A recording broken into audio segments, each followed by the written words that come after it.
Welcome to Tutorial 6, Basic Shape Grammar. In this video tutorial we are going to recreate this building here in CGA code, but you can of course also download it from the Resource Center, Tutorial 6 Basic Shape Grammar, download the project, link it into CityEngine, and look at the last scene file in here. But before we now start and actually code the building, let's look at a few tricks which I'm usually using for the most efficient coding. So I'm going to select this building here, open the model hierarchy, this window here, with first a dark gray canvas. Then I'm going to select or click this button here, which is the inspect model mode. So I'm entering the inspect model mode, and now here in the model hierarchy you see that a few nodes have been generated or visualized. So if I'm zooming in, we see that we have a lot, a building, front facade, side facade, and so on and so on. So this is actually the way CityEngine created this 3D model in the viewport, according to the CGA code, which was applied to the footprint with a rule file. So if I'm opening the rule file here by clicking on the rule file, on the rule file link, I can visualize the code in here. We have seen before there's a node-based or visual representation of the rules, but there's also a text-based, and this is the one I'm going to use for the code creation. Now I mentioned there's a few tricks, so let's actually minimize the code again and even these out. Now you have seen that something popped up in the viewport when I clicked the lot here, and what you see here is the visual representation of the so-called scope. The scope is like a bounding box for the shape which you are currently working on in the code. So the scope can be either two-dimensional, or it can also be three-dimensional. Actually it is also or it is always three-dimensional, but the scope is one of the most important concepts which you have to use if you want to learn how to code CGA. Now here you see the little GUI button which activates and deactivates the shape scope visualization. Then there's the shape pivot, which is currently the same as back here, so nothing changes there. And then there's also that's a little bit advanced, the trim planes visualization in here. So let me quickly hide, let's do it like this. Hide all the rest and quickly create a new rule file. I'm not going to save this one, but I'm going to create a new rule file from scratch. So this is the simple building again .cga, and I'm going to use this on one of the lots right next to this building. So I'm going to use this footprint here, and I'm going to assign the empty rule file to this building. I'm getting a little error, but that's okay. So let us start with the start rule. At start rule, and I'm calling the start rule lot. This is usually the very default, so I'm going to just write x dot here. This means that I'm writing all the geometry from the incoming shape into a new shape, and I'm naming this shape just x. The point usually means that I want to stop the execution at the end and don't continue. We're going to use this a lot in the upcoming minutes, so I'm going to save. Actually, let me add here a color operator and say color RGB, so that must be red, and select the building here, the building footprint, and press generate.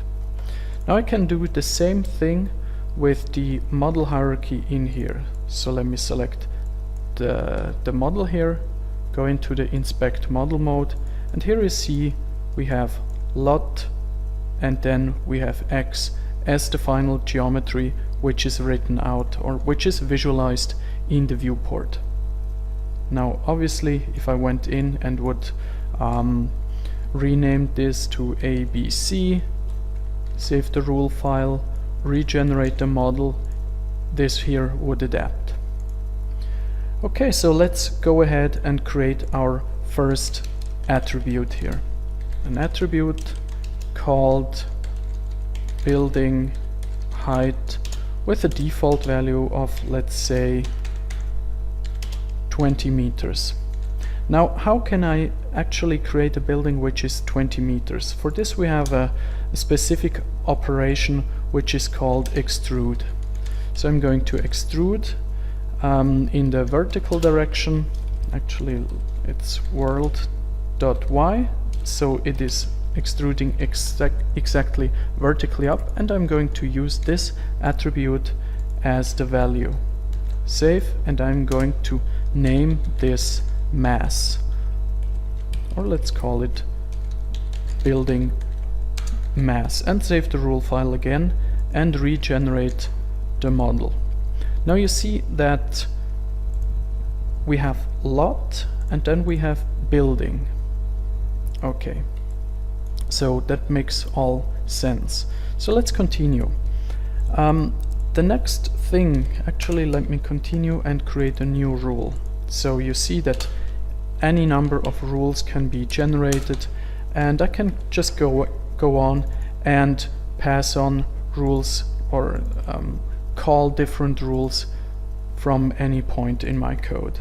So in here I'm using another operation, which is the component split, and this actually splits off different faces based on some inputs.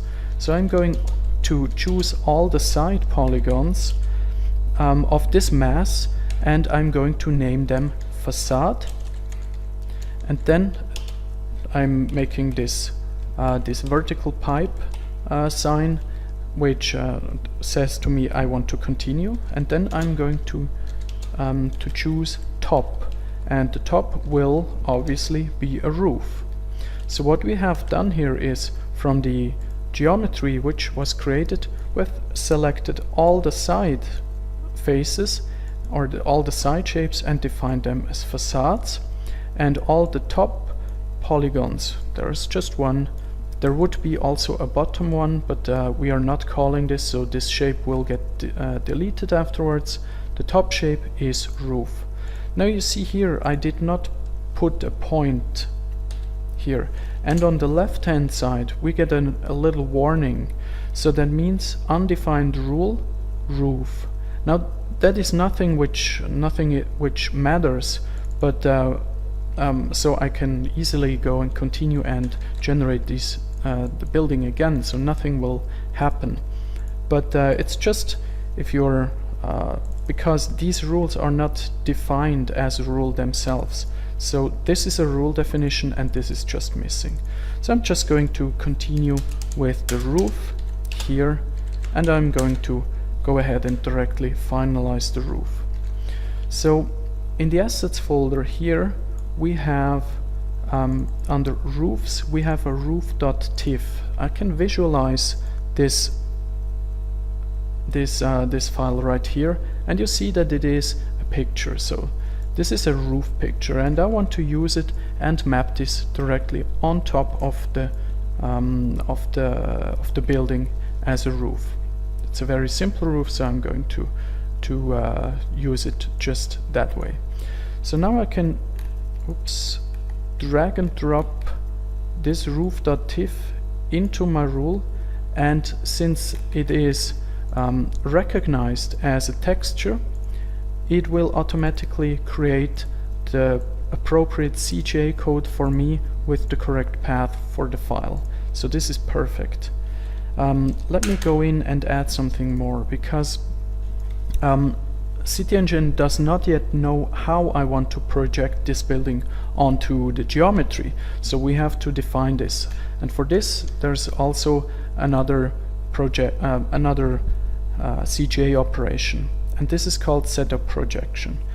Now sometimes it may happen that you don't know all the precise or the precise name of the operation.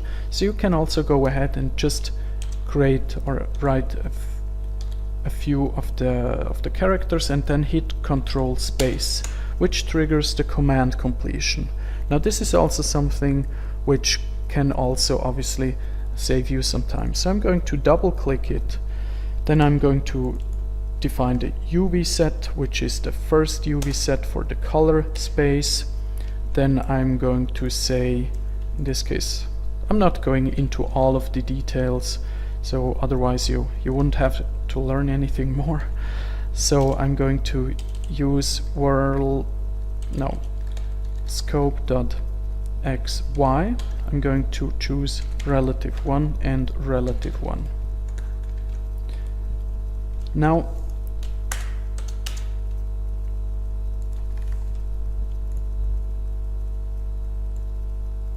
there is a little error. That's not SY, that's XY. And now also the warning is gone. Yeah. Okay.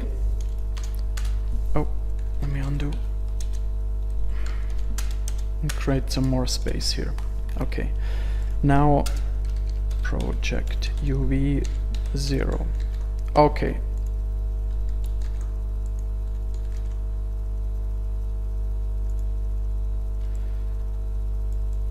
There you go.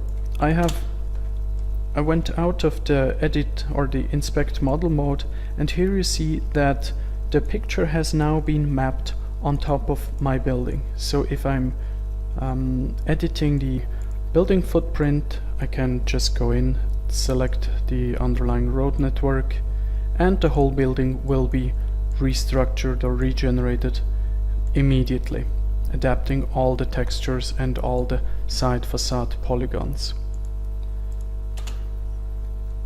Now I'm not going to dive into too much of the technical detail, because this is just a simple introduction here, but what I wanted to show you is again the setup projection in scope.xy.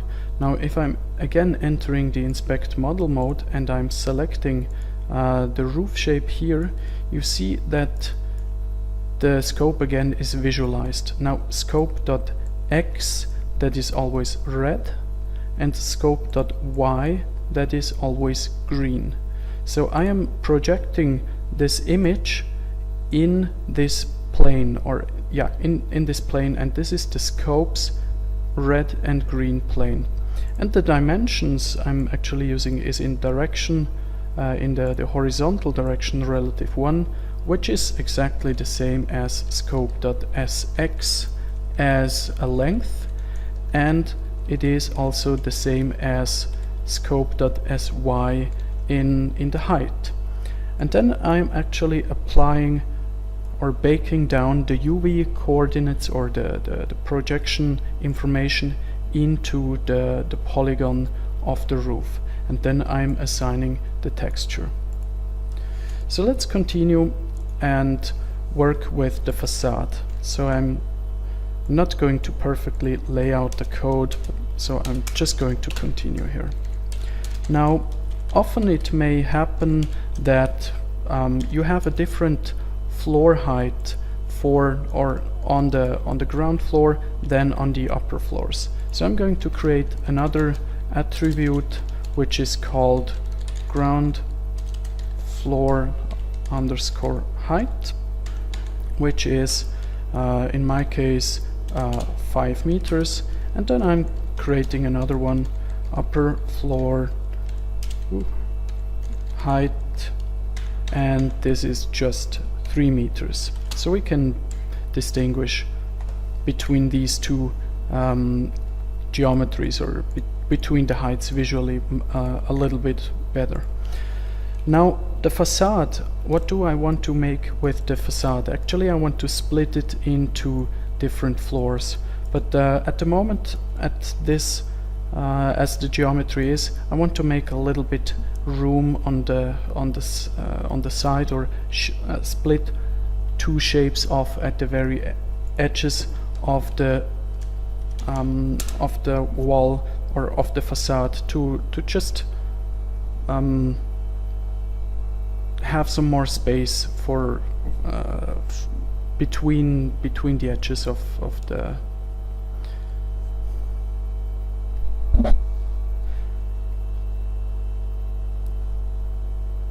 so I'm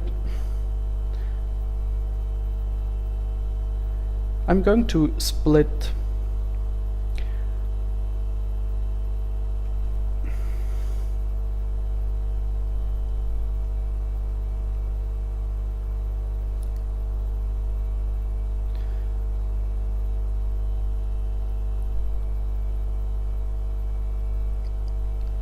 So I want to go ahead and split two parts off of the sides of the facade, just to make a little bit space between the edges of the actual facade. So I'm not gonna define this as an attribute, and by the way, when I'm visualizing the rule in the inspector, you see that all the attributes which I have defined are now available as attributes in the inspector. So if I'm going to write a function, for example, like my value equals 10, save the rule file, then you see that this value does not appear. But if I define it as an attribute, attr, save the rule file, then you see it appears in the inspector as an attribute. So I'm not gonna use an attribute in this case. I'm gonna define wall side part width, which is, let's say, 1 meter wide. And I'm going to use this in my next split, and I'm going to split this facade. So let me enter the inspect. Ooh, an error. Let me fix this quickly. There you go.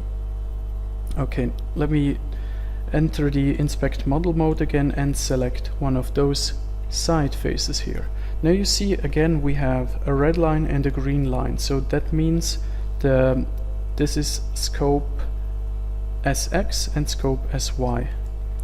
So I'm going in and I'm writing split in the X direction because I want to split in that direction, and then I'm going to say the wall width part on the side, which happens to be a wall part. Not explaining all the details here. Then I am writing tilde1, which means let's say facade underscore main, and then again I'm going to create this part here. Save, regenerate. Now you see what happened here. So on the left side a wall part was split off.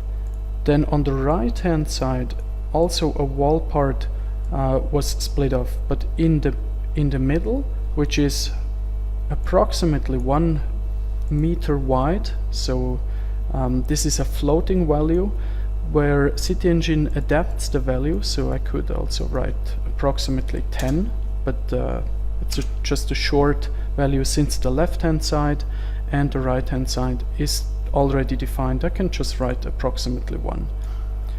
And this is defined as the facade main part, which is in here. So I'm not gonna mess with the wall parts again, otherwise then texturing them. So I'm going to copy paste the facade main here, and I'm going to split vertically, split in the green direction. And here the first thing which I want to do is I want to first split off the ground floor. So ground floor height gives upper floors. I'm just going to name this shape that way, and then a second split, ground floor height gives floor, then approximately 1 again gives upper floors, and this is a new shape. Now let's visualize that by generating the building, and here you see that one shape has been created for the ground floor, and then approximately one, which basically means the rest, is defined in another shape which is called upper floors. Now let's copy this whole thing here, paste it again, and name this guy upper floors. And here we split again vertically, but this time into upper floor height, and delete the rest. And then here's a new sign, a new little functionality. This is the star. So the star means do the stuff inside the brackets, the curly brackets, as many times as possible. So I'm going to save again and regenerate. And now you see that multiple upper floors have been generated. You see that here a little bit better. Let me hide all the shapes. Okay, now the beauty of this whole process is obviously that if I'm changing the incoming building height to say 40, it doesn't matter how many floors there are, CityEngine will always update the number or the geometry, and thus also the number of the upper floors. And this is done by this little star sign here. So I'm going back to 20 meters and regenerate. Okay, now we are at a floor, and let's go in and split the floors, each of the floors again horizontally.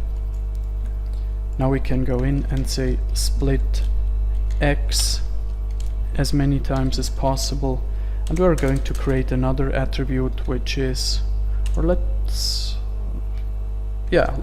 create an attribute which is the tile underscore width, which is I'm going to define as, let's say, 5 meters. So I'm going to create big tiles in this facade. So let's use this tile width and define a tile. So here I'm going to, instead of, let me quickly show you the difference here. So I'm generating the model, and here you see that we have 5 meter wide tiles here, but there's one which isn't 5 meters wide, and this is because I did not define the tilde sign in here. So what the correlation is in this case specifically, actually let me split in X here. Oh, wrong position. I did not define the the tilde here. So what this does is the tilde together with the star, they will make a certain amount of full tiles which all are the same width. So let me regenerate this. Actually, I messed up the code here. Why? Yeah, now it works again. So here CityEngine again defines how many tiles there are. So let's continue with all of these tiles. Tile. Now split the tile again. Let's say again horizontally with this structure here, and define new values. Let's say tile side width as 0.5,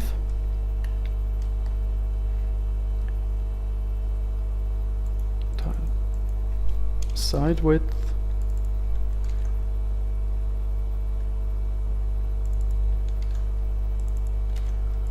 and in between that's the tile underscore main.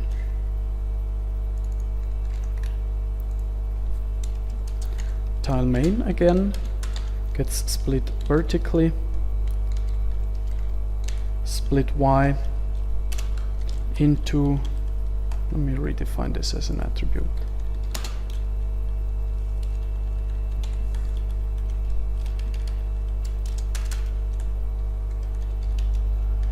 attribute called window base height, which is 0.9 meters, attribute window height, which is 1.4 meters, and now split off. That way gives wall window height, gives window, and approximately 1 gives, try to guess it, wall.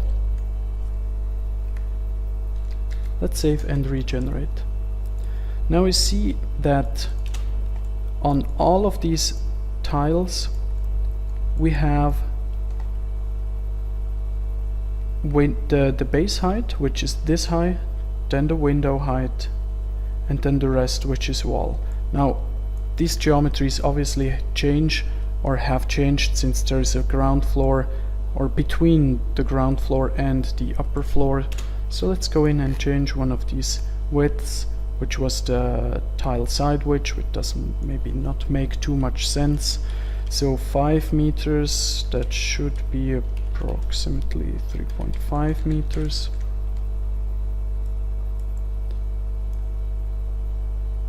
Actually, yeah, that makes more sense. Okay. And in this case, I'm just going to continue with the window rule in here, and I'm going to texture this again. So let me go grab the window texture, or one of the windows here.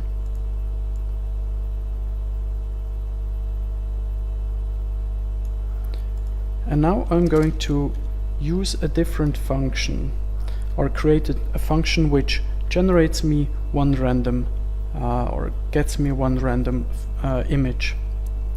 So the text name, for example, equals file random in this path. So I'm going to copy this,